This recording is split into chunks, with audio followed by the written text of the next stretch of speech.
তো আজ আমি তোমাদেরকে ইউজড টু, উড এবং গোয়িং টু এর ব্যবহার শেখাতে চলেছি। Used to refers repeated action in the past. অতীতের কোনো অভ্যাস বা হ্যাবিট অতীতকালে যা কিনা বারবার ঘটতো তা বর্তমানে আর ঘটে না, এরকম বোঝালে আমরা ইউজড টু ব্যবহার করে থাকি। তো দেখো, ইউজড টু আমরা সবসময় অতীতকালকে নির্দেশ করার জন্য ব্যবহার করে থাকি। আমরা কিন্তু বর্তমানের কোনো কাজকে প্রকাশ করার জন্য ইউজ টু ব্যবহার করি না। তো কতগুলো এক্সাম্পল দেখো। তো বন্ধুরা দেখো, আমি এখানে 4টি বাক্য লিখেছি। প্রথম বাক্যটিতে দেখো, he used to feed the dog daily. সে প্রতিদিন কুকুরটিকে খাওয়াতো। ইউজড টু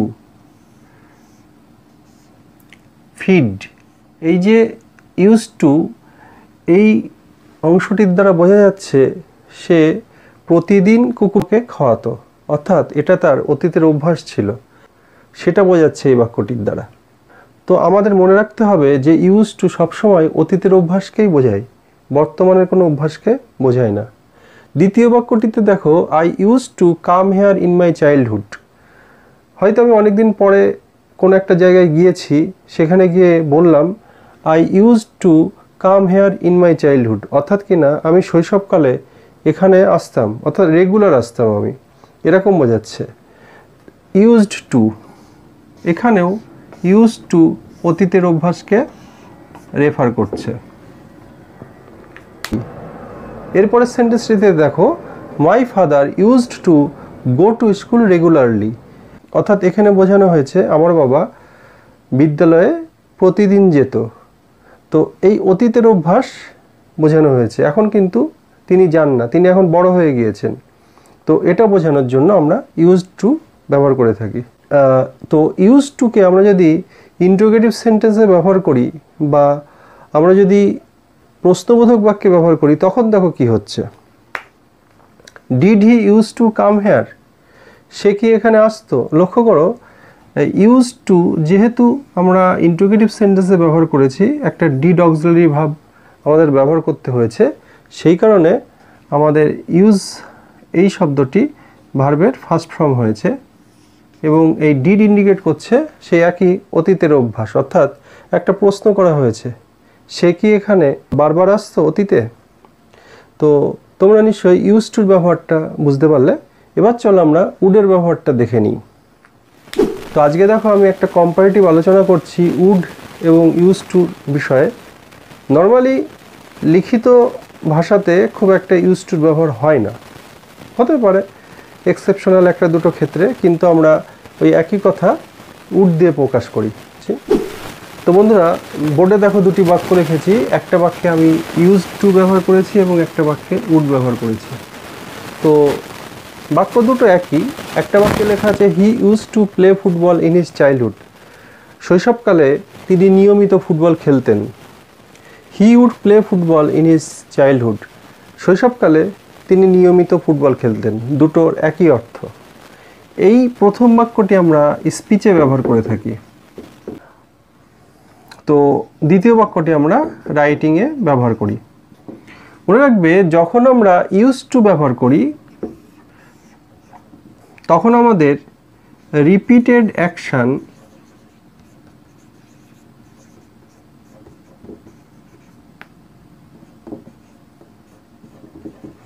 ইন পাস্ট, অর্থাৎ অতীতের একটা রিপিটেড অ্যাকশন বোঝায়, অতীতকালের একটা বারবার ঘটছে, পুনঃ পুনঃ ঘটছে এমন একটা অ্যাকশন বোঝায়। কিন্তু উড যখন ব্যবহার করি, বিষয়টা খানিকটা একই হলেও এটাও রিপিটেড, কিন্তু পার্থক্যটা হচ্ছে শৈশবকালে সে যখন ফুটবল খেলতো মাঝে মাঝে তার অফ ডে থাকতো, অর্থাৎ আমাদের এখানে অবিরাম খেলা করা বোঝাচ্ছে, অবিরাম বা নিয়মিত সে খেলতে বোঝাচ্ছে, কিন্তু উডের ব্যবহারে অফ ডে থাকতো, অথবা এখানে মাঝে মাঝে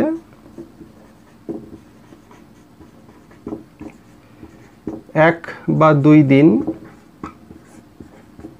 সে খেলা বন্ধ রাখতো।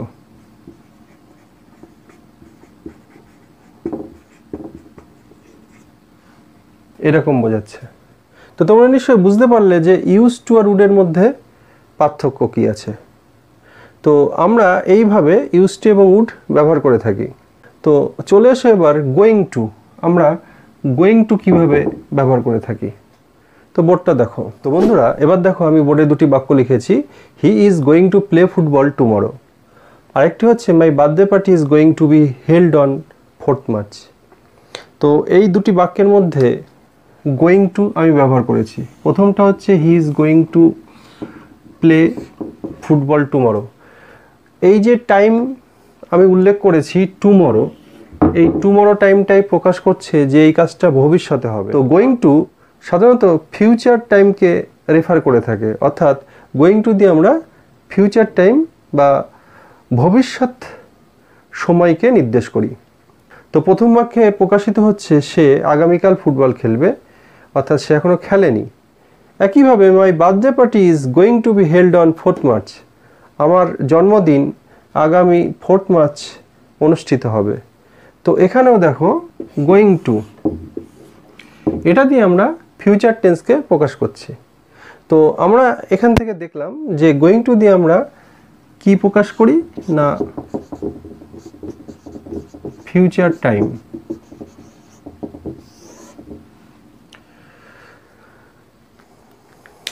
তো আমরা নর্মালি জানি যে ফিউচার টেন্স প্রকাশিত হয় শ্যাল বি উইল বি দিয়ে বা শ্যাল উইল দিয়ে। তো এখানে কিন্তু গোয়িং টু দিয়ে আমরা ফিউচার টাইমকে বা ফিউচার টেন্সকে রেফার করছি। ফাইনালি বন্ধুরা ইউজ টু বিষয়ে আরও একটি কথা বলবো। ইউজ টুকে আমরা যেরকম অতীতের অভ্যাস বোঝানোর জন্য ব্যবহার করে থাকি, অনেক সময় মোডাল অক্সিলারি হিসেবেও ইউজ টুর ব্যবহার হয়ে থাকে। তো বন্ধুরা এবার বোর্ডটা লক্ষ্য করো, আমি কতগুলো সেন্টেন্স লিখেছি। এই সেন্টেন্সগুলির কতগুলি বর্তমানে আমরা ব্যবহার করে থাকি আর কতগুলি আমরা ব্যবহার করি না। তো কেন ব্যবহার করি বা কেন করি না, চলো সেগুলোই এখন তোমাদের বোঝাই। Normally use to modal auxiliary হিসেবে ব্যবহার করা হয়। কিছু কিছু ক্ষেত্রে দেখা যায় নিউজ পেপারে আমরা এই ধরনের সেন্টেন্স দেখে থাকি, did you use to work for the company. তো কারো ইন্টারভিউ নেওয়া হচ্ছে, তো সেই ক্ষেত্রে আমরা এই ধরনের ইন্টারভিউ নিতে দেখি যে did you use to work for the company. তো লক্ষ্য করো যে এখানে ইউজ টু অর্থাৎ মোডাল অক্সিলারিটা ব্যবহার করা হয়েছে এবং হঠাৎ করে এখানে একটা অক্সিলারি ভার্ব ডিড ব্যবহার করা হয়েছে। তো মনে রাখবে এটা সম্পূর্ণ ভুল। আমরা সাধারণত ডিড ব্যবহার করলে এরকম ইউজ টু ব্যবহার করতে পারি না। ইউজ টু একটা কমপ্লিট মোডাল অক্সিলারি, এটা চেঞ্জ হয় না, এরকমই থাকে। তো আমি আগে একটা এক্সাম্পলে দেখিয়েছি তোমাদেরকে, যেটা কিনা এখন আমরা 2 এবং 3 নম্বর এক্সাম্পলে আবার তোমাদেরকে দেখাতে চলেছি, যে ডিড যখন আমরা ব্যবহার করছি তখন আমরা ইউজ টুর ফার্স্ট ফর্ম ব্যবহার করছি ইন্টারোগেটিভ সেন্টেন্সের রুল অনুযায়ী।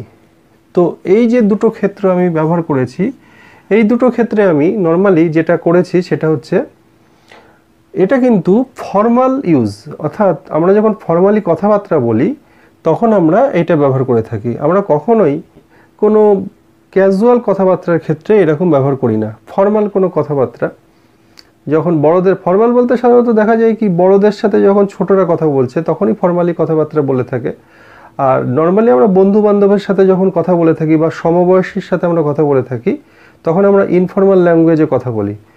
বেশিরভাগ স্পোকেন ইংলিশ আমরা ইনফর্মালি বলে থাকি, ফলে সেখানে সেরকমভাবে গ্রামার মেনটেন করা হয় না।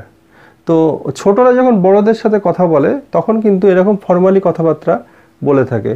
Did she use to play doll in her childhood. শৈশবকালে সে কি পুতুল নিয়ে খেলা করতো? দেখা যাচ্ছে কারোর গ্র্যান্ডমাদার সম্পর্কে একটা বাচ্চা জিজ্ঞাসা করছে, তখন কিন্তু এই ধরনের প্রশ্ন তারা করে থাকে যে did she use to play doll in her childhood.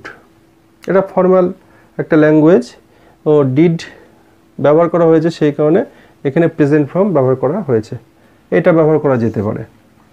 Did he use to smoke while still at college. কোনো গ্র্যান্ডফাদার সম্পর্কে একটা বাচ্চা জিজ্ঞাসা করেছে, সেই ক্ষেত্রে এই ধরনের সেন্টেন্স সে করতে পারে did she use to smoke while still at college. এটা একটা ফর্মাল ল্যাঙ্গুয়েজ, ডিড ব্যবহার করার জন্য এই ইউজড এর প্রেজেন্ট ফর্ম ব্যবহার করা হয়েছে। তো দেখো এখানে ইউজ টু কেমনভাবে ব্যবহার করা হয়েছে। তো এই প্রতিটা ক্ষেত্রে এই মোডাল অক্সিলারি রুলটা মানা হয়নি, কিন্তু বাক্য দুটো ঠিক আছে। আবার দেখো, যখন আমরা ফর্মাল ইংলিশে নেগেটিভ সেন্টেন্স বলে থাকি, অর্থাৎ ডিডেন্ট ব্যবহার করা হয়েছে, আমরা যখন অক্সিলারি ভার্ব ডিড ব্যবহার করে থাকি তখন কিন্তু ভার্বের প্রেজেন্ট ফর্ম ব্যবহার করে থাকি। I didn't use to like comedy films but now I do. আমরা যখন ফর্মাল ল্যাঙ্গুয়েজে বড়দের সাথে কথা বলে থাকি তখন কিন্তু আমরা এই ধরনের ল্যাঙ্গুয়েজ ব্যবহার করে থাকি। আমি আগে কমেডি ফিল্ম দেখতে পছন্দ করতাম না, কিন্তু এখন আমি কমেডি ফিল্ম দেখতে পছন্দ করি। I didn't use to like comedy films but now I do.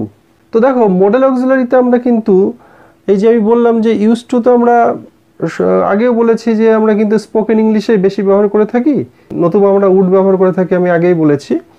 তো দেখো, অনেকে কিন্তু এই ধরনের ল্যাঙ্গুয়েজ ব্যবহার করে থাকে।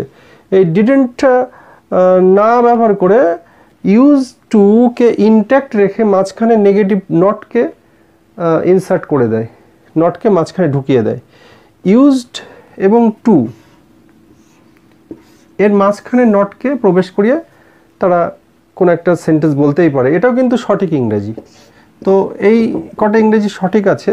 তো এই 5 নম্বর বাক্যটিতে দেখো, he used not to like watching football match but now he does. অর্থাৎ একসময় সে ফুটবল ম্যাচ খেলা দেখা পছন্দ করতো না, এখন সে করে থাকে। তো এখানে সেই মোডাল অক্সিলারি ইউজ টুর ব্যবহার করা হয়েছে, মাঝখানে নট ঢুকিয়ে দেওয়া হয়েছে, এটাও ঠিক। অর্থাৎ আমরা এইভাবেও ব্যবহার করতে পারি, এইভাবেও ব্যবহার করতে পারি। দেখো, সেই যখন ইন্টারোগেটিভ সেন্টেন্স হচ্ছে তখন কিন্তু আমরা এইভাবে বলতে পারি, used he to study in your school. সে কি তোমার বিদ্যালয়ে রেগুলার পড়তো বা তোমার বিদ্যালয়ে সে পড়তো? Used he to study. দেখো, এখানে ইউজড এবং টু মাঝখানে সাবজেক্ট ঢুকিয়ে দেওয়া হয়েছে, অর্থাৎ প্রশ্ন যখন করা হচ্ছে এই ডিড বাদ দিয়ে এটা করা হয়েছে। তো এই যে 5 এবং 6 নম্বর বাক্য বিষয়ে এবার বলি। 5 এবং 6 নম্বর বাক্য অনেক আগে বলা হতো, অর্থাৎ স্পোকেন ইংলিশে যখন নেটিভ ইংরেজিরা কথা বলে থাকতো 5 এবং 6 নম্বর বাক্যে এইভাবে ইউজ টুর ব্যবহার তারা করত। এখন 2, 3, 4 এই তিনটে বাক্য, অর্থাৎ did she use to play doll in her childhood, did he use to smoke while still at college, I didn't use to like comedy films but now I do. এই তিনটি সেন্টেন্স আমরা এখনও ব্যবহার করতে পারি, অর্থাৎ এখন আমরা ব্যবহার করব এই তিনটি সেন্টেন্স। আমরা 5 আর 6 এই দুটো সেন্টেন্স এখন ব্যবহার করব না, কারণ আগে ব্যবহার হতো, এখন এই দুটো সেন্টেন্স ব্যবহার হয় না। তো আশা করি তোমরা বুঝতে পারলে স্পিচ অর্থাৎ কনভারসেশন ল্যাঙ্গুয়েজে এবং আমাদের রাইটিংয়ে আমরা কিভাবে ইউজ টু, উড এবং গোয়িং টু ব্যবহার করে থাকি, এবং ইউজ টু বিষয়ে যে জটিলতা রয়েছে সেটাও আশা করি তোমাদেরকে বোঝাতে পেরেছি। তো ভিডিওটি শেষ পর্যন্ত দেখতে থাকার জন্য অসংখ্য ধন্যবাদ।